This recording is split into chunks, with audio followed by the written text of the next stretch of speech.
This meeting is being recorded.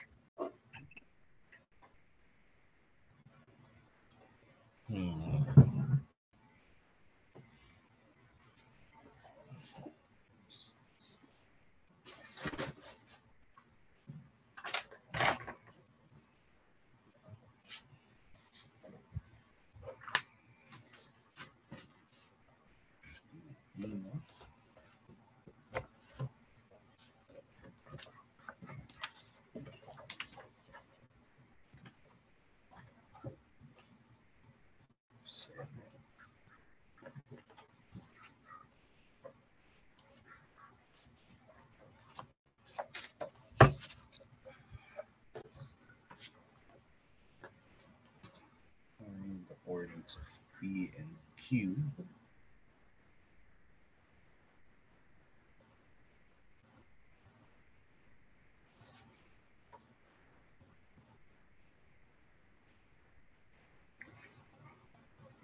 And Q is 6, 0.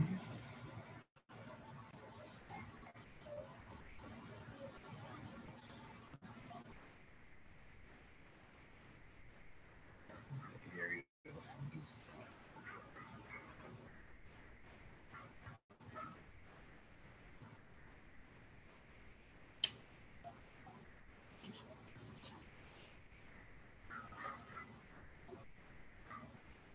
Two over 3.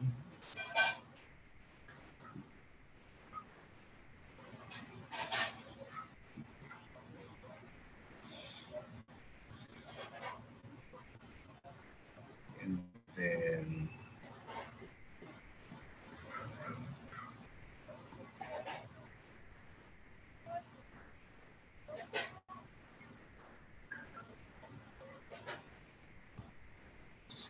six over 3. Ang ginawa mo yung sa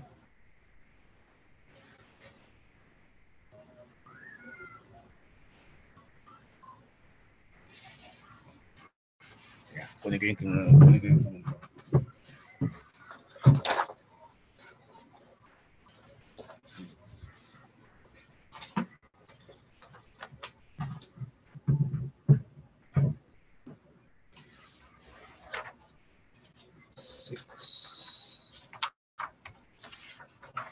So, nakita yung alternative approach. T7.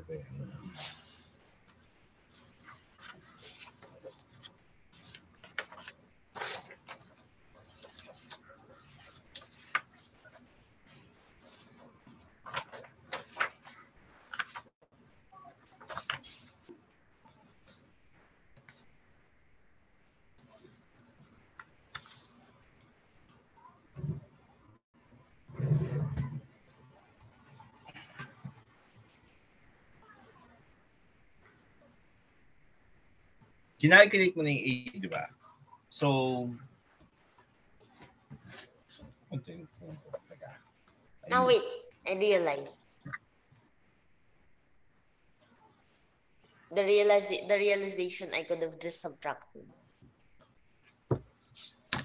Para mo ko yung sa ano pwede mo makuha yung B Pagka, kaya, kuna ko yung picture para makita mo rin yung ginawa ko. O kung ginawa ko, in-express ko as a sum. Ito.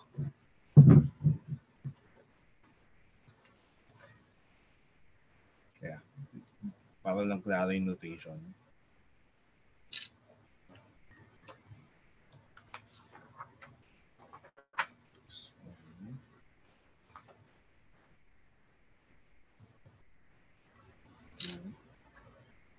And then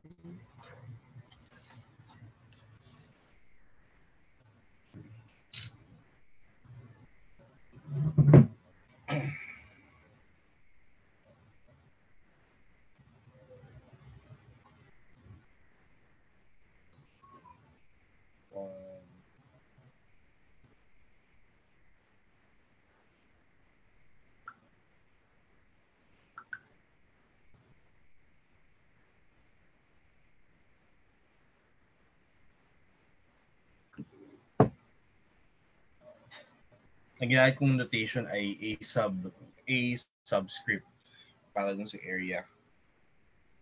A subscript. Now wait. Oo. Implement mo all of this for 7. Hindi, tingnan mo na yung last page. Ah. Kaya, so the combined area, So ano po 3 pages yung ginamit niyo po for 7? What? Hindi, pero tingnan mo yung ano, remember, kung magsunod ako, maraming space, di ba? Aba. Tapos, mas handwritten din yung problem dito eh. So, kung siguro blackboard yan, hindi siya ganun kahaba. Aba. Besides, yung explanatory text, may explanatory text pa.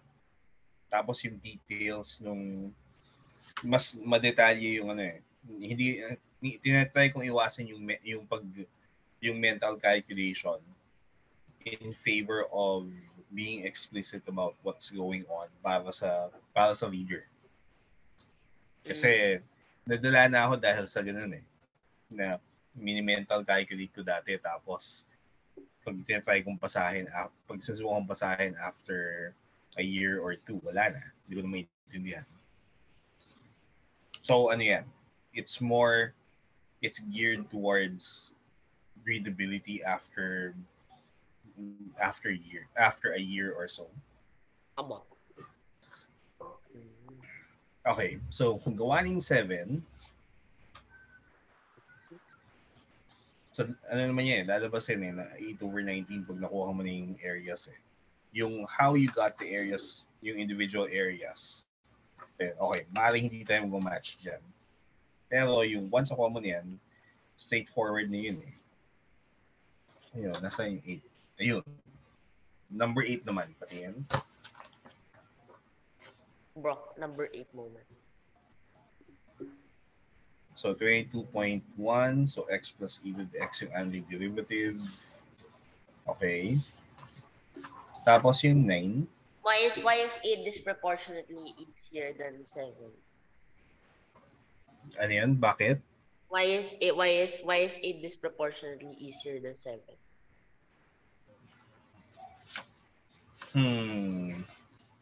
I think depende yan eh. May mga tao kasi na baka polynomial kasi yung form ng 7, di ba? Yung 8 gumamit ng exponentials and logs. And some people find polynomials easier. Tapos nahihirapan sila sa logs kasi hindi na natutunan maayos. And I think baka napansin lang ng teachers na may ganong trend na nahihirapan sa logs at exponents. Po sana, pwede yan siguro blue problem. Isa pa sa Yeah. Depende sa ano eh. At saka hindi siya blue kasi I think yung exponent, yung e at saka ano, kaya check natin yung derivatives and integrals ng e. Di ba may notation, may star at saka no star?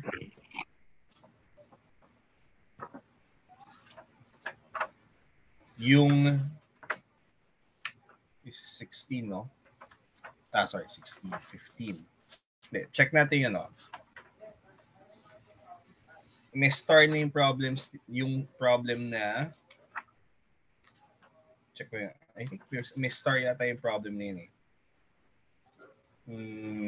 15C, 15D.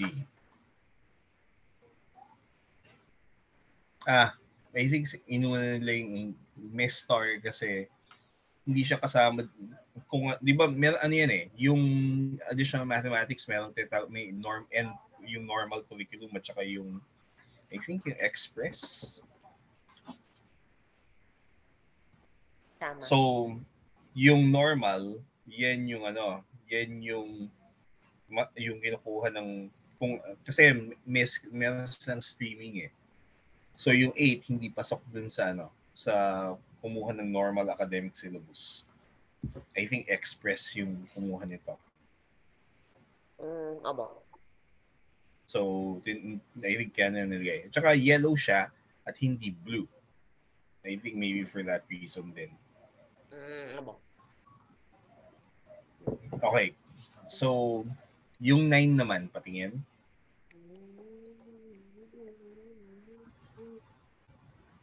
Alpha plus beta. Yeah. Figure shows part of the curve. Calculate the area of the shaded region A, B, C. So, wait. I think yan, ganito. Yung A, B, C dyan, those are points. Ano ba? So, bakit alpha plus beta minus gamma? Ano yung ABC is shaded region po. Maybe I vandalized it too much. But yung shaded region po is supposed to be the um ito, it's supposed to be this region.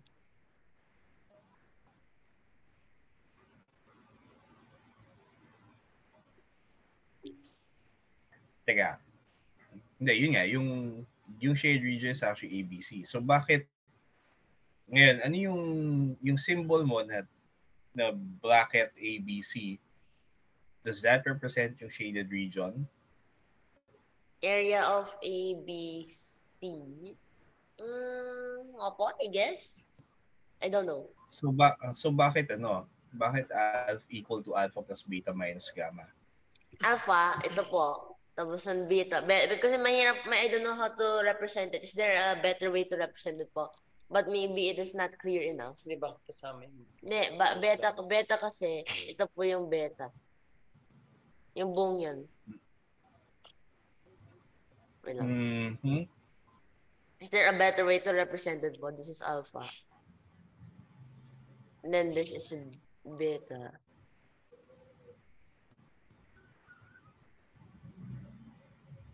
This is gamma. Kaso ang ginawa mo, triangle plus Triangle plus integral minus square. Or not square, rectangle.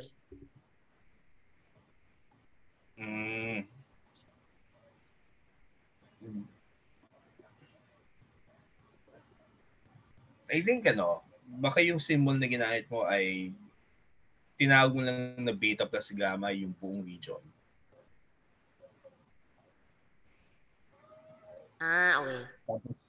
Tapos yung beta, yan yung buong integral. O kaya, there is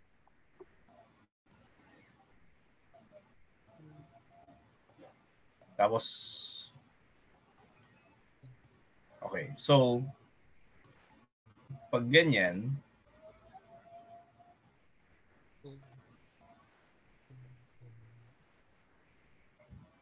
ako na yan. This one. I think pag ganyan, sige, okay na yan.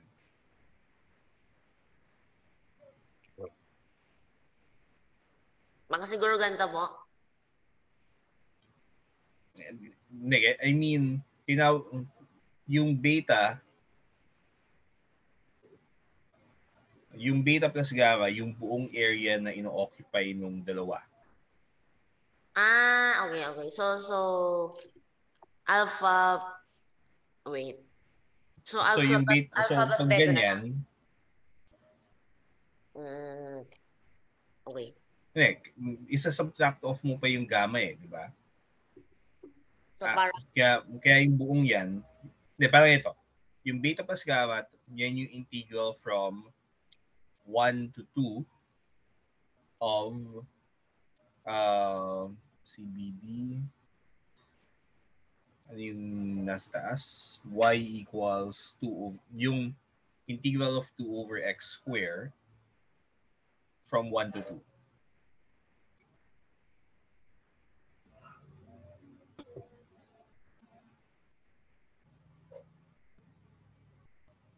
Parang ganito po. Kaya, nag-introduce ka ng bagong symbol, yung delta. I mean, not really that. I mean, Triangle. triangle. There should be it should be triangle. Hindi. Isulat mo siya as an integral. Or magbigay ka lang, isulat mo lang in words yung ano.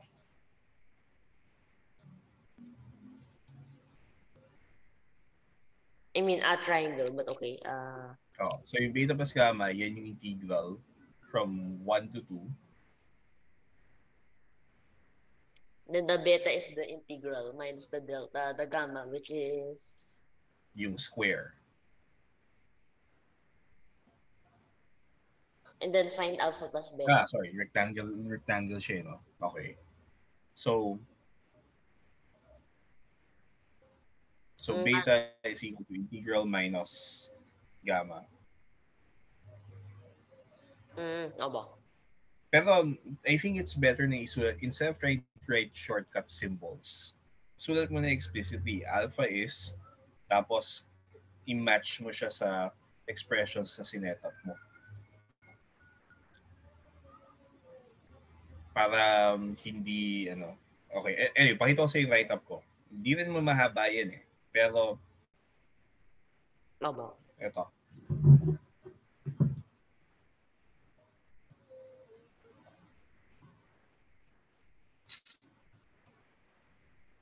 Tapos yung labels, nilagay ko lang sa itaas.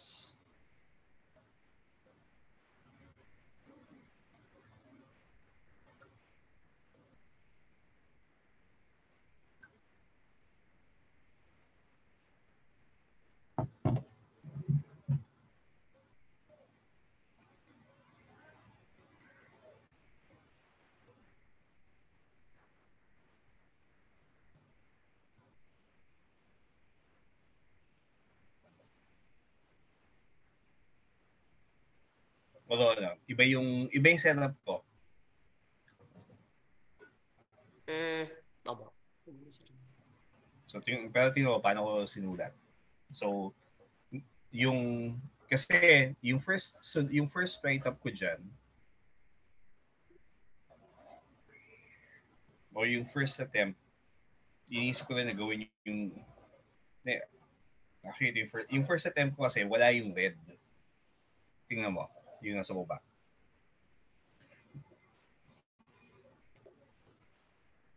Area of CBD, area of ABD. CBD and then ABD. Okay. So ABD is a single integral. Oo. Yes. So the ABD instead of being an integral minus a geometrical figure, it is actually one integral. And then CBD is also another integral instead of something minus geometrical shape or geometrical shape itself.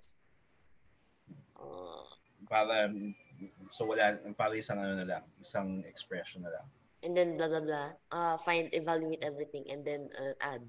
Okay. Much cleaner solution. Pero yung ibang methods naman, it will work. For example, what if ang kinuha mo yung area under the curve ng y over 2x squared plus area under the curve ng ng 3 half x plus 1 half. So yung buo. And then subtract the rectangle. Yes, you can do that. Pero ano yun eh, I think useful din na kuha mo yung skill na i-set up na lang yung region as a single integral na above minus below and then integrate that. Opo.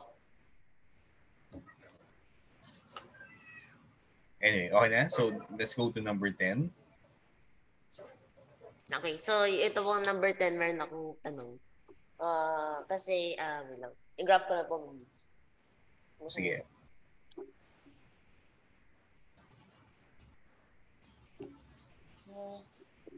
So, malaki pala yung kailangan ma-occupy na to. Yan.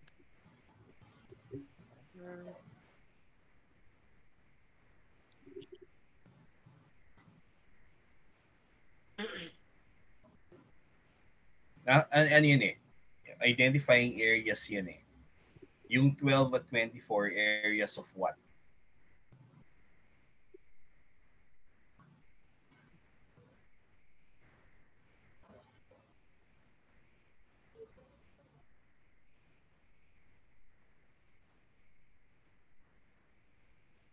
Hindi, graph mo na rin sa Desmos. Okay na naman. Kasi hindi ka naman nag-integrate dyan eh. Para mas accurate. Use Desmos. Genius. Wait. So this one. Tapos nun, copy-paste mo lang dyan. What? I forgot there's I know there was I know there is Desmos. But for some reason, brain decided what if I do it manually. Hindi, pwede naman, no? Pag exam, sige, magiging manual yan. Pero para makita natin kagad, Desmos. Over X. There. Wait, what is the required? Tapos ang pinapag-graph ay yung ano, yung between 3. So, tawagin mo na y equals 16 minus 18, 6. Ano yun? 6 minus 18 over x. Tapos, may ano dyan eh, gumamit ka ng curly brackets para ang graph lang mag-start from 3 to 9.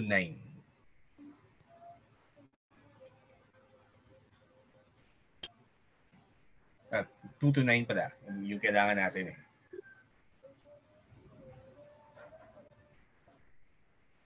Okay. Ngayon, yung interest lang natin actually is the area na from 3 to 9. Okay, it's screenshot time.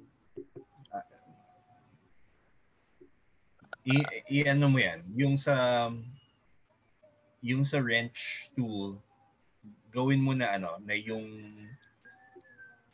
ang tawag dito, na hanggang let's say 10 yung ano, yung graphing interval.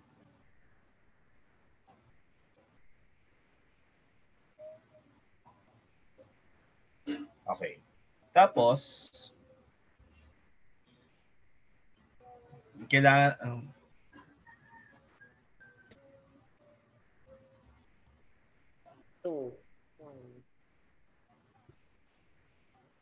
okay. Tapos yung graph ba ay lagyan mo ng limits yung graph na from 2 to 9 lang kasi yun yung i-specify eh.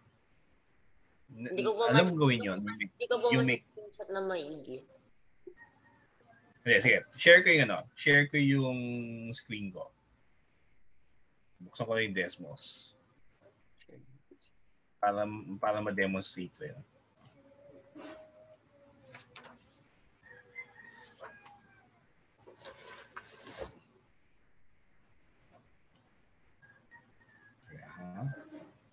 Chrome tab.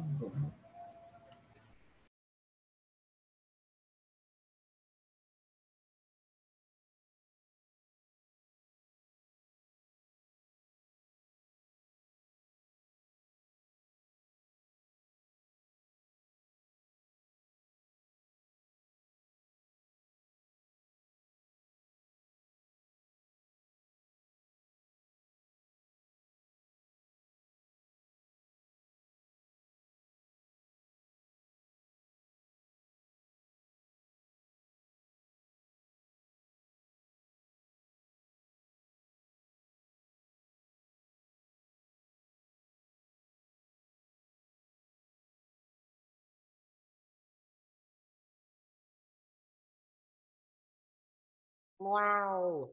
Okay.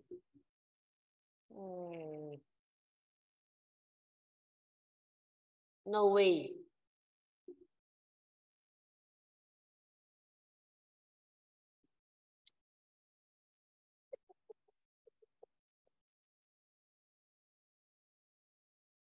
Wala po kayang sound.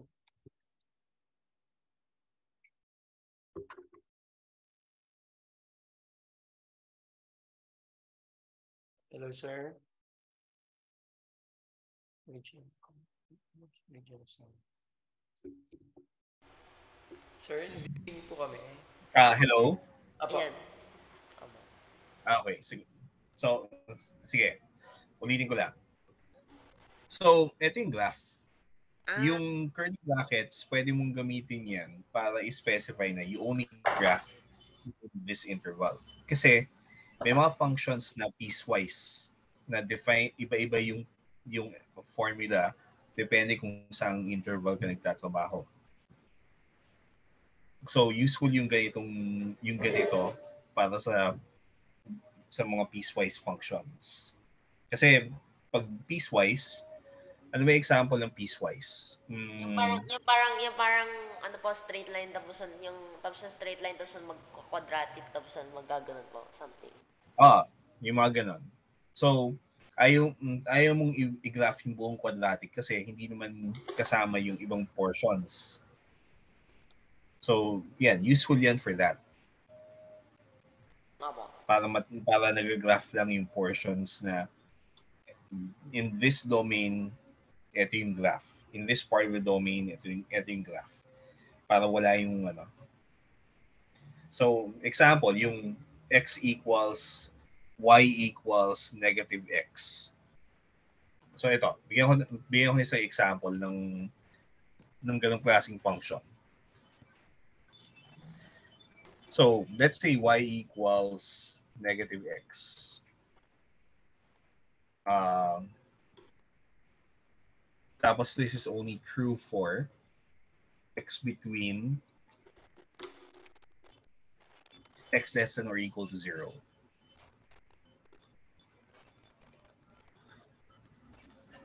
Tapos, y equals x squared. Tapos, that's only true for x, curly bracket, x is greater than or equal to, Hindi po greater than. na-access yung parang ganyan na tab. Naka-tablet po kayo. Hindi. Pwede kang mag-share ng tab dun sa may option na pag nag-share, merong option share a tab on Chrome kapag ginagamit ko yung browser. So, yeah. So, pwedeng ganito. At least para makita mo yung graph. Alam ko may iba pang set, pwede mo pang gawin na i-combine mo yan into a single function eh. Pero, hindi ko siya ginagamit masyado kasi hindi ko na naalala eh. So, but if you're interested, you can look it up. Okay, ngayon tingnan natin yung ano. So, paki-share naman ng graph mo. Tapos,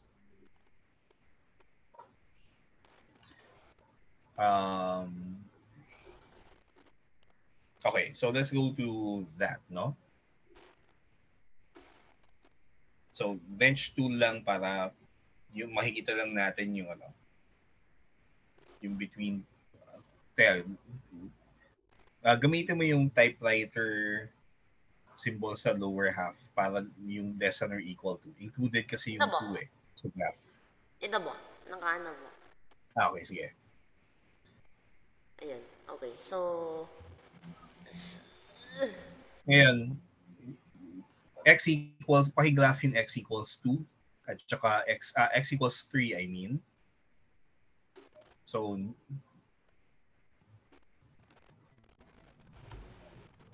what? X equals negative 4.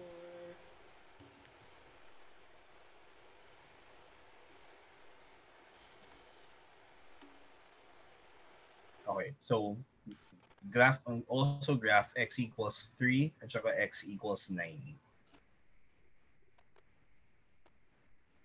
Para lang kita natin yung area na kailangan natin.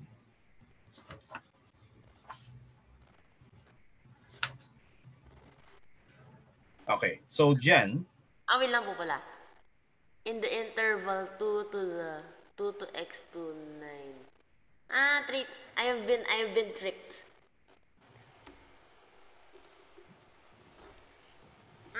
Okay. So apparently I have been tricked. Maybe that's why I have not solved this problem. But anyway, so kaya sulat. So it turns out the problem is in fact stating that the integral comes from 3 not 2. No. Okay, so I was interpreting that it came from 2. Anyway. So siguro parang ganito. Okay. Tapos ang ano diyan ay without integrating. I mean, it can be integrated. Kaya lang kasi hindi exact yung makukuha mo dahil Opo. may logarithm eh. So meron na po akong prepared na ano nun. So this is, what is this again?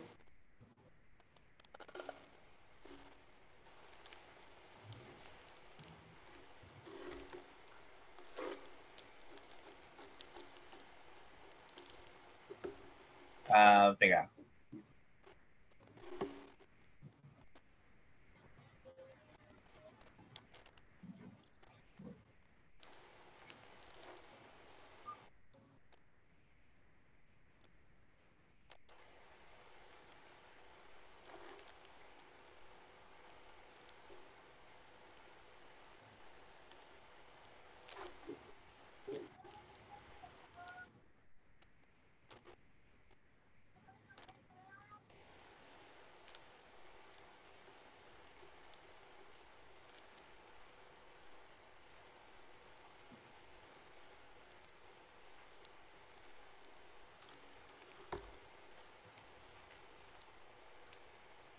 Nice.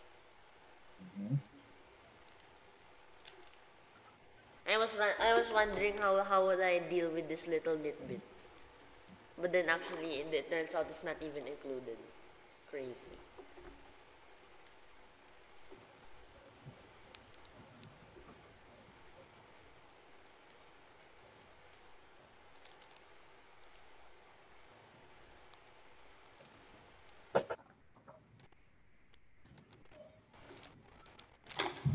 Bro, and then as simple as that, this solved. Hmm. Wow. Kaya, may isa pa, may related problem akong bibigay.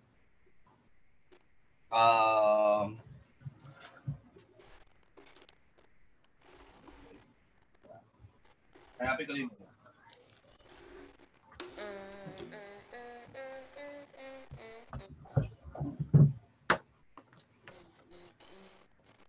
ano to eh, yung I think yung ano yung teka, nasaan na yung factorial function?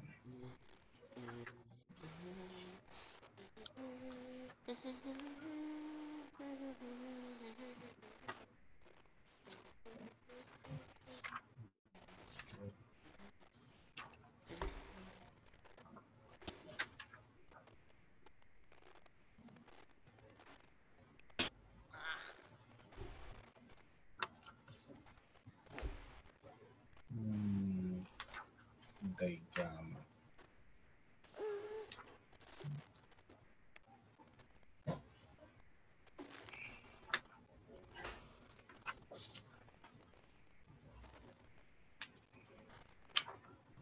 Okay.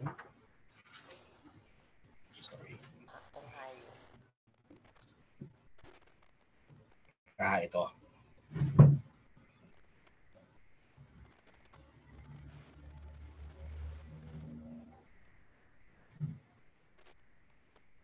Sige.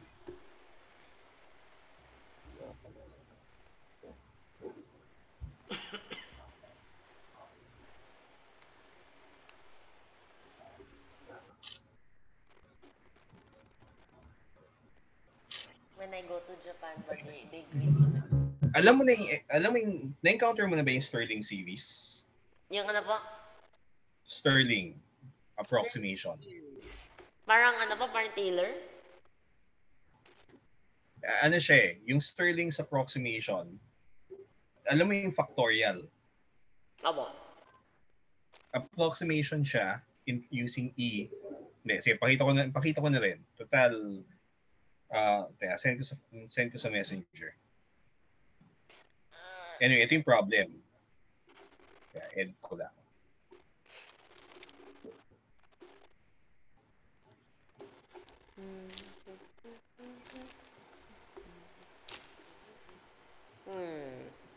Tapos, yung Stirling approximation is this.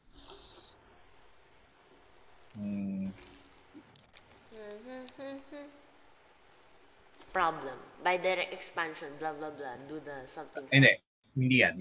Yung 6. Oh, 8.36. Okay. So, clean shot. And then, without using some... Tapos, wag mo na pansinin yung below that. Notice the arithmetic mean? Wag na po. Yung, wala na yan. Hindi siya included. Ang ano niyan ay, try mo muna yung yung small cases. N is equal to 1, 2, para makita mo yung pattern. So, ito mo? Kasi, tapos mag-drawing mo yung without using Stirling series or something. What is this? So the integral of ln x can be approximated using factorials or what? Hindi, ganito. Ano ba yung ln of n factorial? ln of n factorial? I have no idea. Hindi, what's n factorial? N times n times n times n times n plus 1 times n, the recursive multiplication. Hindi, yung di ba yung definition niyan ay 1 times 2 times 3 until so n. you're going to multiply them all together until n. What is n factorial in combinatorics? I forgot. N factorial is Hindi, yun nga, yung product lang siya. 1 times 2 times 3 hanggang n.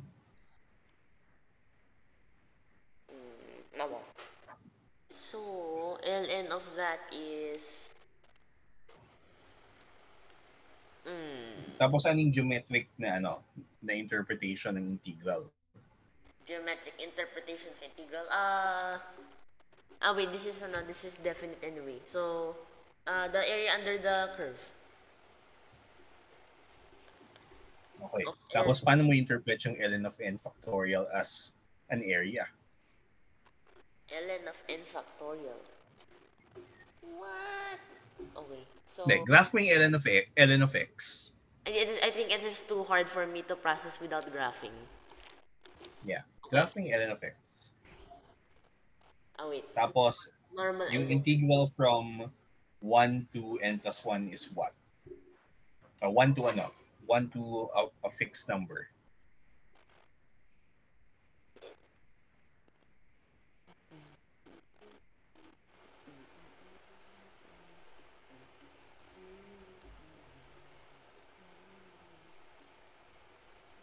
So, yung ln of n factorial, interpret it as, di ba ln of n factorial is ln of a product?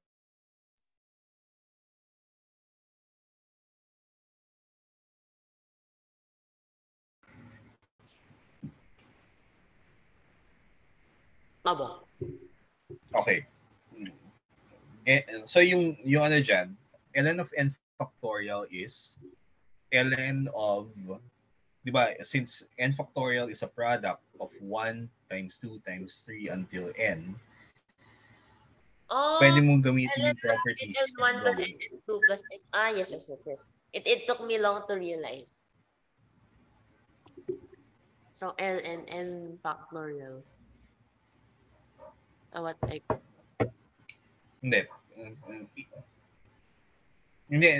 Hindi kasama yung ln of x factorial. Huwag mong i-graph yan. Hindi siya useful. So, kailangan i-interpret mo, what's ln of n factorial in terms of an area? ln of ln factorial in terms of ln1 plus ln2. Okay. So it is ln1, this one, wait, this one plus 2, and then 3, and then 4, until infinity, I guess.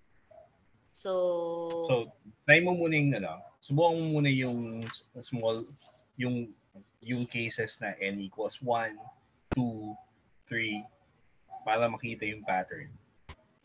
so ln1. So, for example, when ln of 1,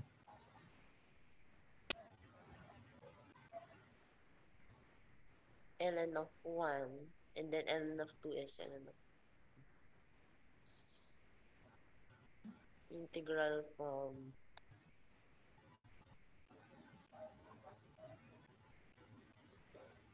what? Okay. actually yan, yung dyan tingin ko, mahirap makita yung idea from n equals 1. So, you have to try 1, 2, 3, or 4. Okay. Interpret in terms of area. Yung both yung ln of n factorial at saka yung integral na 1 to n plus 1. So the ln of n factorial is the Hindi, ganito. Copy the graph from Desmos. Tapos nun, i-paste mo sa Google, sa notepad mo. Make multiple copies para ma-work out mo kung ano yung itsura kapag n equals 1, 2, 3, 4.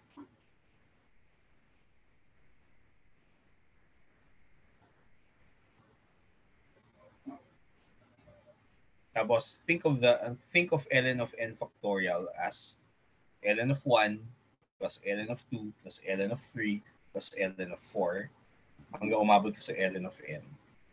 Those can be interpreted as rectangles. no way. So each term can be thought of as a rectangle. Okay. So ln of ln of 1 factorial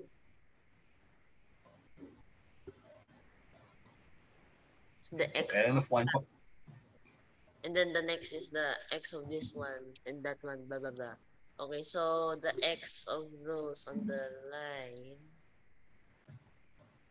Okay. Hindi, sige. Try mo yan. Try mo yung case na n equals 4.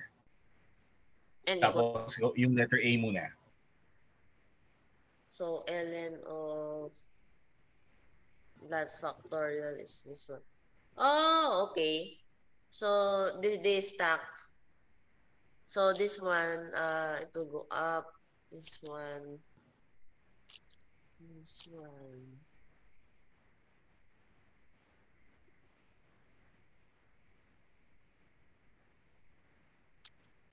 So, for example, when n is equal to 4, so ln of 4 factorial is less than 1 to 5 ln of x dx. So that is ln of. Wait, I need a better graph. I need to screenshot more of it.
So ln of n factorial is ln of 1 plus ln of 2 plus ln of 3 hanggang umabot tayo sa ln of n. So on your graph, what does each ln represent? What does each LNF represent? Kasi, Ah, so sulat mo yung ln of n factorial as ln of 1 plus ln of 2 plus ln of 3. okay, so this is ln of 1.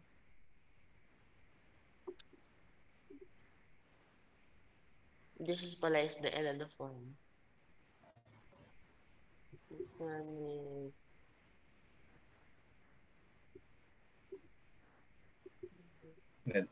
Or ilagay mo yung coordinates dyan sa sa points na yan.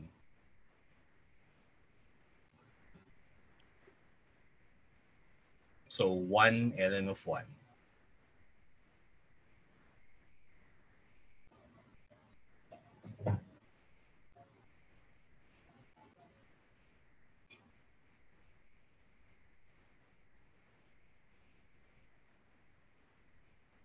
Okay. So for example, when n is equal to 2,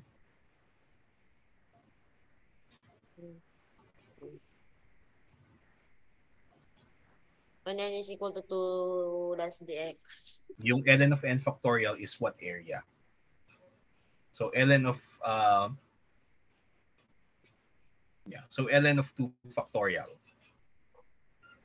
ln of 2 factorial is 1 times that. Oh yes, okay. So the ln of 1 factorial, since the each interval naman from the x is 1. Now wait, I need to erase Mhm. this away. So this is 1. So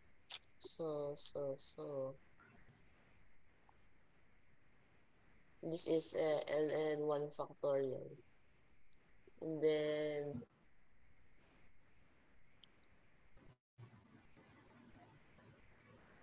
2 factorial.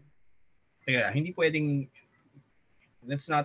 hindi yan yung that's not ln of 3 factorial kasi dapat yung ln of 3 na kasing height nung function. Diba? ln of 3, yes. Mhm. Maybe I need a different color. Hindi, tama na yan, no? So, ngayon, punta ka dun sa ln of 4.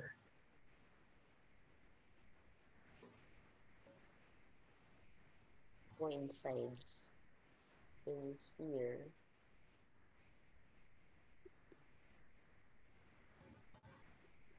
Uh-huh. The 4 is here.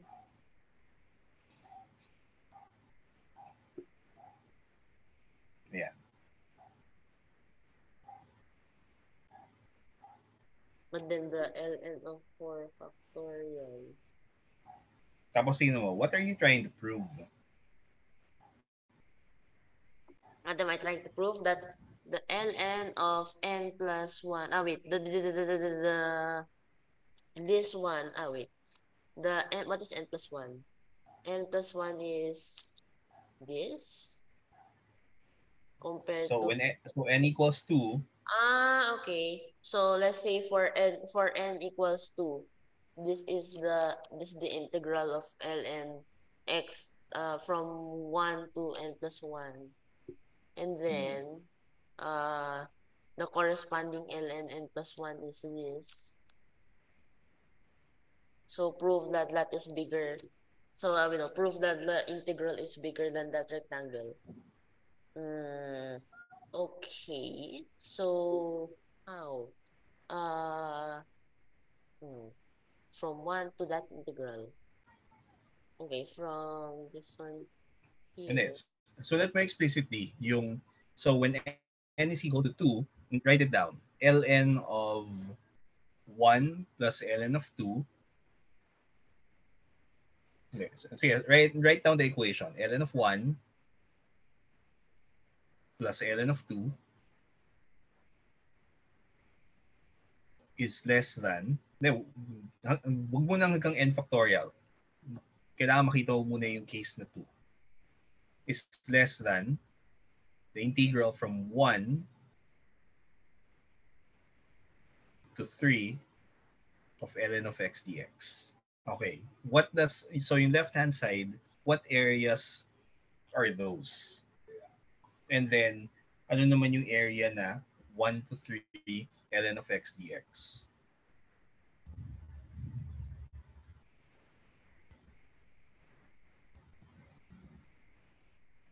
I think this should be a little higher.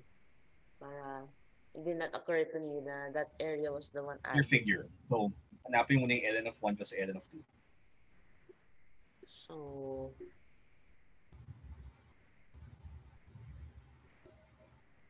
ln of 1 plus ln of 2, the two triangles. Pinapahirapan ko lang sarili ko eh. So, I don't need this blue actually. It is just rectangle 1 plus rectangle 2. Wait. So, which rectangles? You want to prove that the integral is greater than that sum. So, ano yung rectangles na dapat mo i-consider? This, wait. Is there even a rectangle for ln1? Zero yung ln of 1, di ba? So, dapat ito. The degenerate rectangle. Plus So, this rectangle. Wait. ln of 2 is, yes. That degenerate rectangle plus this rectangle. bulahin mo muna yung iba. Burahin ko muna yung iba. Which one po? So, yung ibang rectangle sa binuo mo, aside from that. So, yung blue po, tsaka yung lahat po. Except for yung 2 ln of 2.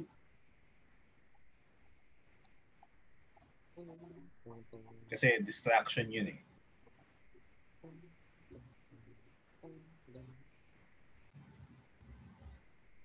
So, ang ln of 2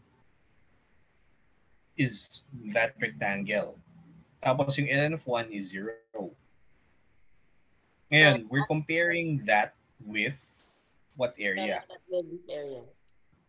I mean, just by inspection po, obviously, this rectangle can be fit inside the integral, while ln of 1 is 0.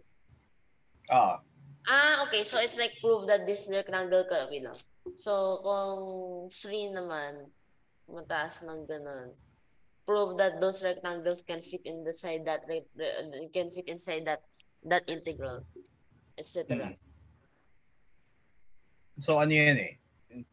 Yung geometric argument talaga yan eh. Na you draw a figure, you show na the rectangles will fit underneath, and then, yun, it's proven. So, kailangan pakita mo yung a few examples. Like, so yung A, you have to place rectangles underneath the curve.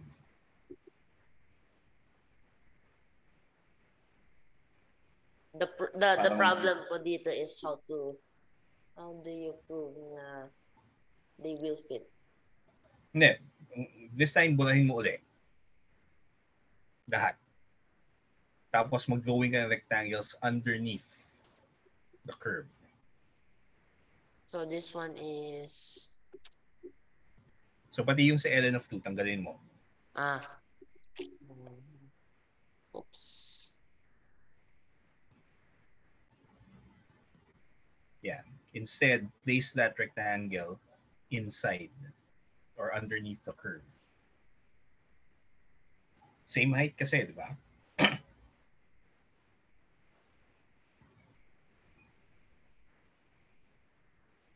Wait, so this is basically like an underneath Riemann sum po.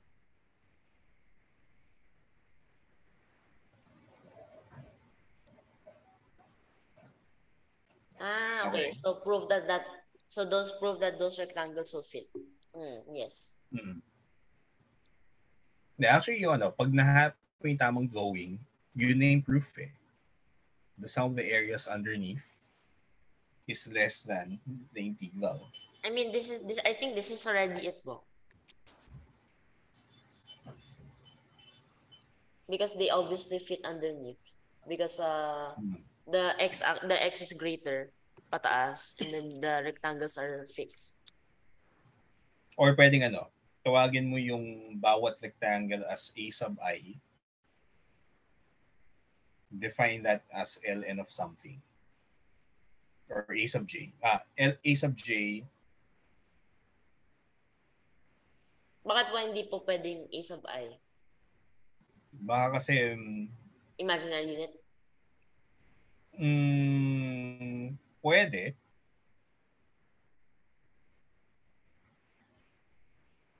So, pwedeng A sub I or pwedeng A sub j. Ikaw yung bahala dyan. Okay. So, ang A sub j is ln of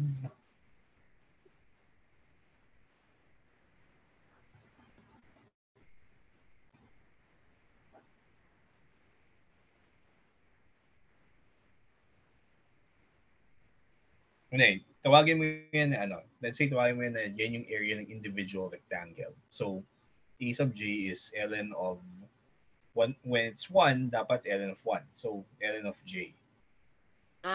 J. So, tapos, pwede mo sabihin na yan yung area ng rectangle with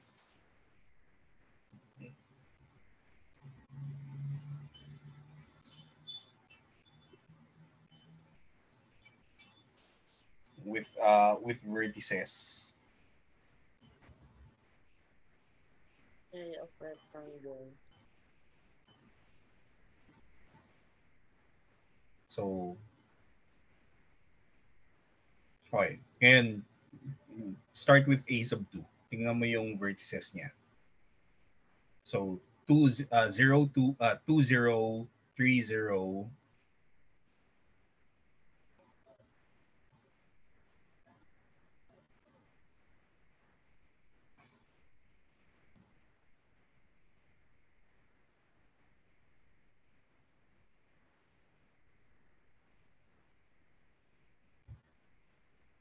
Yan ba? Use coordinates. So, yung, for example, pag A sub 2, I'm going to move counterclockwise from 2, 0. So, J0, J plus 1, 0. And then, J plus 1, ln of J. J plus 1 ln of J. Kasi, di ba rectangle? So, ln yes. of j. Nalilito po ako eh. Nakita ko yung mali. Okay. Nakita ko yung red. But I'm just focused on W. And then J ln of G. Yes. Yan. Diba? So, moving counterclockwise yan.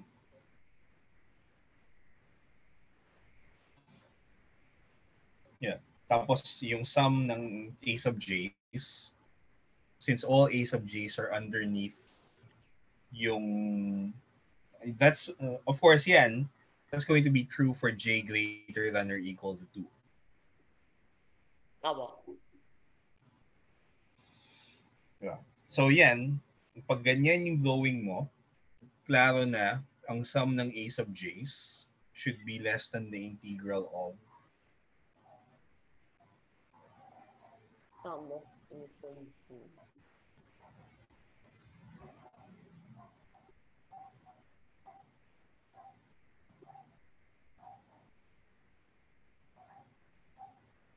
Hindi. Remember, yung j ay index. Summation index yan. J equals 1 to n plus 1. To n. Sorry. Dapat hanggang n lang yan eh. J equals 1 to n. Tapos 1 to n plus 1. dx over x. Sorry, ln of x dx, I mean. Okay, so yung ngayon, kailangan para sa letter B, kailangan i-identify mo call the relevant areas B sub J. So, B sub, okay. So So, draw a different figure. So copy the graph onto another page na wala pang labels. Kasi panggulo yung rectangles na yun ngayon eh. So you have to consider anong rectangles naman yung pwedeng gamitin for part B.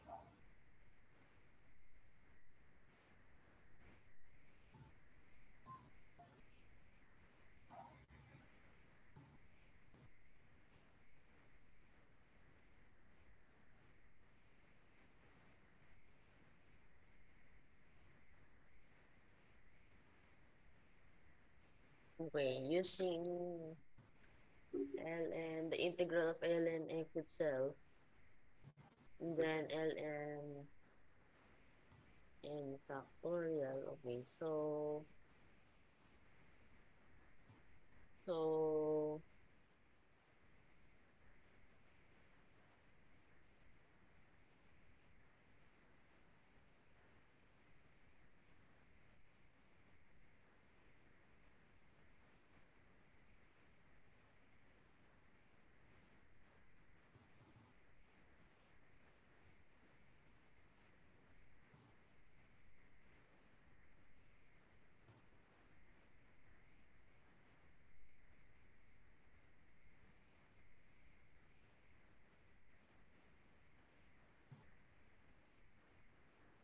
Tapos wala namang yung ln of 1 pwede mong i-skip kasi 0 naman yun eh.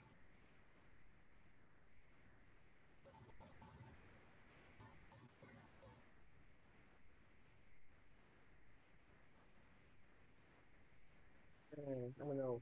So this should be below.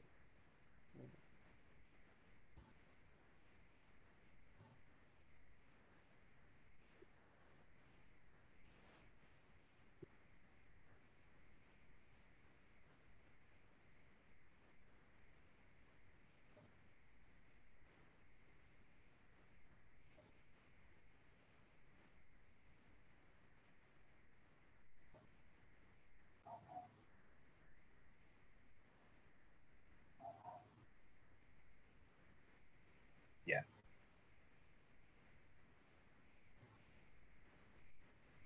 Yan. Okay. Okay. Ngayon, gusto ko ituloy mo yan. Tapos patingin ng full solution sa Thursday. Ano naman yun eh, konti lang yan. Tapos instead of using A sub J there, gumamit ka ng symbol na B sub J. Kasi ibang rectangles, iba yung placement ng rectangles mo dyan eh. So basically po parang Riemann, dito po, Riemann sum from the bottom. Riemann sum from top. From above, oo. Above. Paano siyang Riemann approximation of equal thickness tapos with functions with evaluated above. Yung hirap niya po is the interpretation of finding it.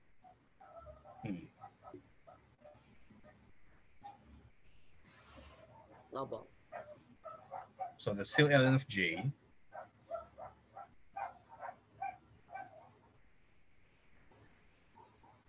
Okay. So, pakiayos lang yan. Tapos patingin yan next meeting. Also, di ba na-encounter mo na yung integral na ln of x dx? Ganito. Sorry. Next line. Next page. So, skip mo muna yan. Kasi gusto ko rin na i-ano mo yan. Evaluate the integral from the integrals exactly. So, kasi alam na, dapat kinalculate mo yung antiderivative ng ln of x dati eh. Hanapin mo yun. Antiderivative of ln of x? Hindi. Sorry. Sulat mo lang to. By considering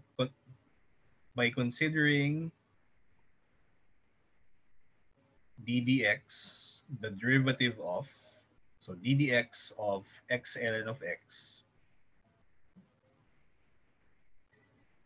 evaluate the integrals in that problem exactly.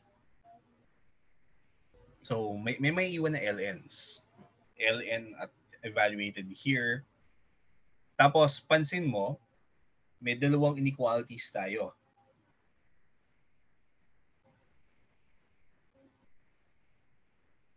So, ano yung isa pa? 1 to n. Opo. So, both of these, so upper limit yan and lower limit for, upper bound and lower bound yan for ln of n factorial. Ngayon, to get a better approximation for ln of n factorial, yung trick dyan, take the average. And you get an approximate form of Stirling's approximation. So like the trapezoidal rule, ganito po.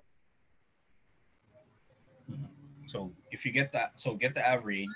So Stirling's approximation po is the trapezoidal rule.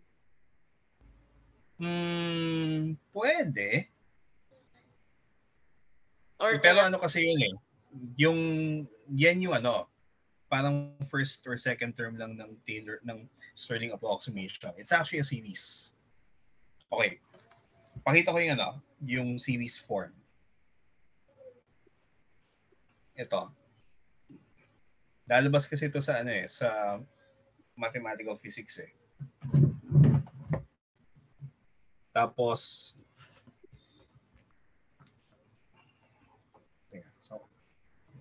sulat ko lang.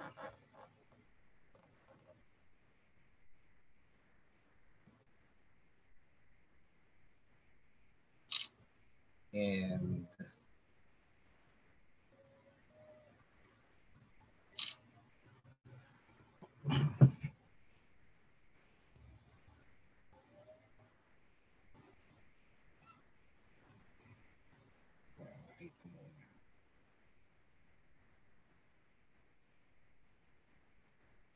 okay. Ito yung Taylor's, yung may infinite series, may approximation kasi for ln of n factorial.